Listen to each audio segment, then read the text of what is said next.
Would you like to learn how to make pads like this? Or this?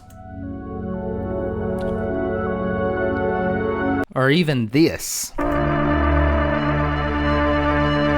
I'm going to show you a few easy ways that you can do that inside of FL Studio, all stock. And no, we're not using Fruity Granulizer, though that can give you some cool effects too, but everybody's beat the out of the granulizer, so I'm not going to touch it. Also, these textures are from my Linkin Park sample pack, which you can get on my Patreon by joining the homie tier for $5 a month. Let's get started. So you can use just about any synth inside of FL Studio to make a pad with. All you need is a synth. I'm going to break down exactly what a pad is. So for simplicity, let's just grab Harmor. I'm going to set it to default. So when you're creating any sound, there are three things that create that sound: the shape, the timbre, and the texture.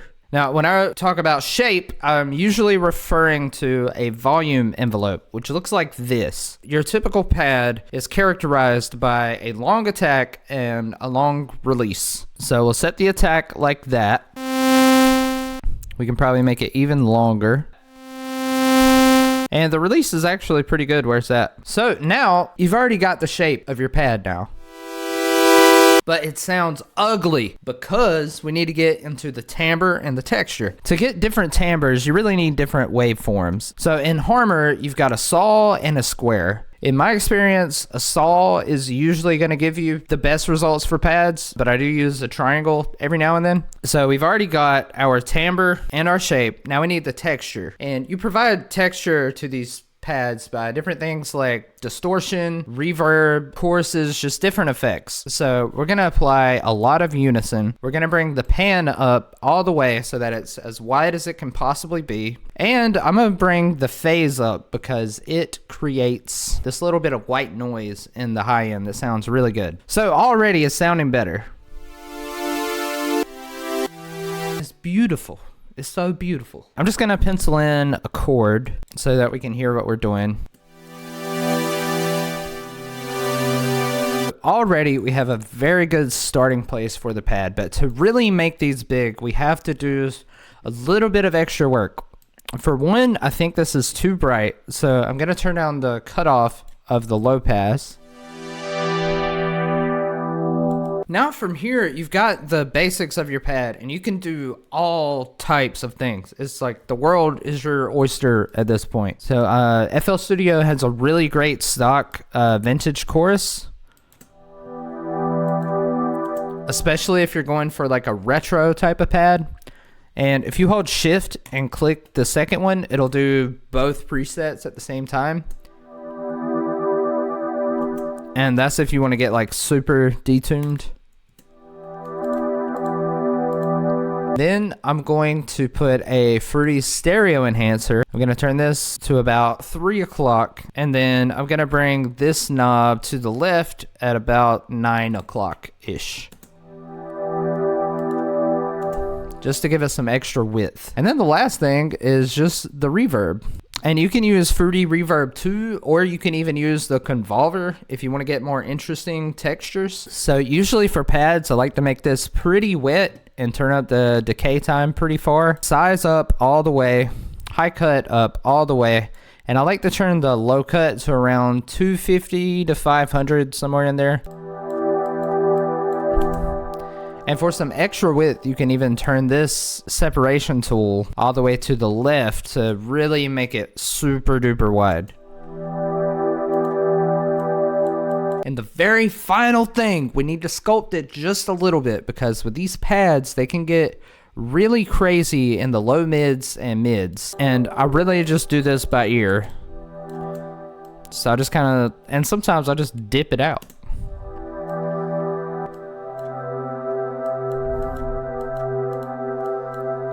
That is the bare bones, straight to the point way you make a pad with anything. Long attack, long release, decide what you want your timbre to be, and then add texture to it. Now, this second method is a little cuckoo for Cocoa Puffs, but it's also fire for Fire Puffs. This method I'm about to show you uses mainly vocals and new tone. And it's crazy. You're gonna run home and ask your mom if you're adopted after you see how amazing this pad sounds. So I'm gonna record my voice, and you do not have to be a singer or anything to be able to make this sound cool, because we have technology. So I'm just gonna record me singing one note.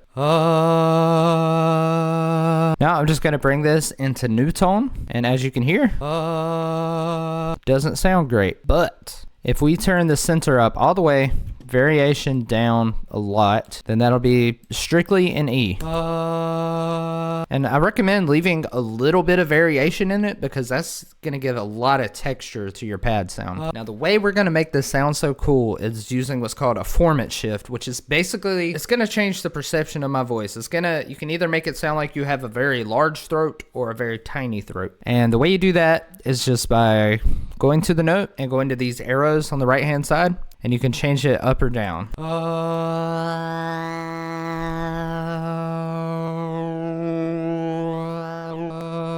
And I'm also going to stretch it out a little bit just so it goes on for an entire measure.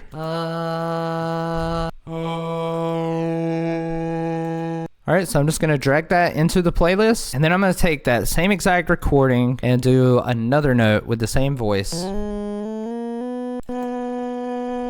And I'm going to double click this note, change the format shift again, maybe something a little higher like that. Sounds perfect. Let's drag that in. Then we'll just do one more so we have a triad. So I'm just going to go up to G, so that way we have an E minor chord. And I'm going to go down some with the format shift. Alright, I'm going to drag that into here. And now all together we have a chord. But it still sounds like ass. So I'm gonna take two of those and pan them hard left and right, and keep the E in the center. And then let's bring them all into the same mixer track. And from here, you can do a lot of stuff. One of my favorite things to do to get these like really interesting textures is to throw some distortion on there. So I'm gonna just use Fruity Fast Distortion.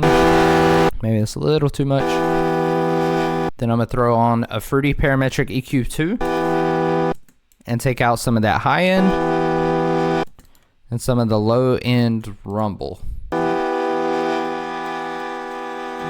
And I'm going to take out some of these mids because they piss me off. Then I'm going to put a Fruity limiter just like a safety limiter. Now I'm going to throw the vintage chorus on it again. You can go as crazy as you want to with this. You can stack a bunch of different like flangers and choruses, depending on how weird and what type of texture you want. So I'll just leave that on there because it sounds pretty cool. And then I'm gonna throw on Fruity Reverb again. This time I'm gonna make it completely wet and turn off the dry signal. Then I'm gonna make the decay time log again, turn up the size, turn up the high cut, turn up the low cut a little bit. I might keep a little bit of the dry signal, which already sounds cool and can be cool by itself, but it sounds really good when you layer it with another pad. And if you want to, you can get super duper crazy with it and layer a convolver over the already super reverb thing. A lot of the cool sounds that you can get are by experimenting and doing things that you're not supposed to do, because sound design is sort of like the opposite of mixing. So let's just get this event room reflections. Ooh, they got a live church. Let's do the live church, actually. We in church, we're doing a sermon. But you're like, chill panic. What if I want my pad to be longer? Don't you fucking worry about it. All you gotta do is chop it up, change each one of these to generic bleeding. And as long as you find a spot where you don't do too much fluctuation in your voice, you can repeat it like that and just make it for as long as you want. And then changing these pitches up or down can really vary the sound a lot. And I really like to get the most bang for my buck. Another thing that I'll do is we'll export all of this with no reverb on it, just as one big old vocal pad. And then I'll do another one and make unique a sample and bring it down in pitch. And then I like to go to swap stereo on one of them, because then it fills out the stereo field more, because in this one we have the 5th and the 3rd note on like opposite sides. So then if we swap stereo with one of them, you know, instead of the 5th being on the right ear, it's going to be on the left ear, you know, so that way you get a more full spread. And then you can put both of those into the same mixer track and add your reverb and everything. So I'll take off everything except for the reverb. And if you want to, you can bring the pitch up. There's all types of things you can do. And then again, I think this sounds the best when it's combined with some sort of synthesis on top of it. For our third method, we are going to use Edison. And this is a really cool one because you can use any sample at all. Doesn't matter. Doesn't matter. Just grab yourself a one shot. I don't give a damn what kind of one shot it is. I mean, it needs to, I do give a damn. It does have to be like a tone at least, not like a drum. Let's just grab a piano one shot from my Dark Piano one shot sample pack that you can get on my Patreon. I'm just going to record that into Edison. And then you can use this thing right here called the blur tool. Boy, this thing magic. I'm gonna turn the amount up. Oh. Starting to not sound like a piano as much anymore. You click this hollowed out circle in the center. Just bring it up a little bit. Make it look something like that. And basically the higher up you go on these waveforms, the more it's gonna blur it. Because it's working similarly to a reverb, which a lot of what a reverb is doing is echoing the sound, like repeating the signal over and over again and detuning it and giving it the illusion of space. So see, it turned our piano into this. Then you can play with the pitch, add a bunch of reverb to it, do any of the other texture things we mentioned before. The cool thing is you can just add all of that together. And that's all I got for you. Get out of here.